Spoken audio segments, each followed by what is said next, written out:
After watching this 2 minutes mind-blowing Nigerian fried rice recipe, you're going to reconsider and start making your fried rice like this. It is very simple yet very delicious. This is something you definitely try at home.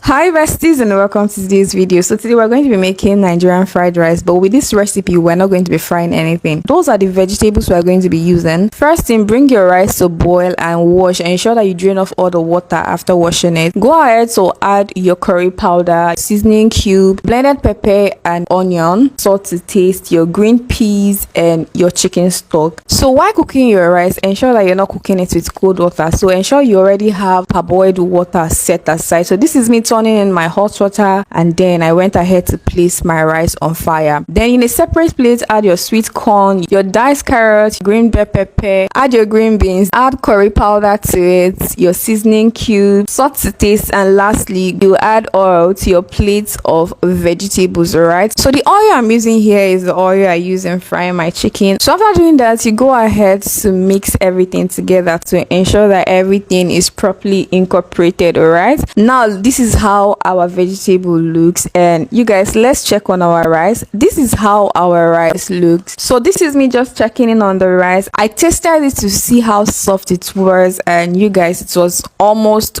done. And I went ahead to add our vegetables into it. I stirred and I covered it to cook and dry up with the remaining water for about 5 minutes. So if you're going to try this recipe, let me know in the comment section, or if you've cooked your fried rice with this recipe before, let me know in the comment section too, how did it come out. So this is me just checking in on our rice, stirring to ensure that the water is dried, and by this time, you guys, our rice is ready. Look at our rice. So if you know you enjoyed this video, please make sure to give the video a thumbs up, leave a comment for me, and please share this video. I love you guys so much, and thank you for always watching my video. I'm going to see you in another video. You guys, look at our fried rice, so yummy. Bye.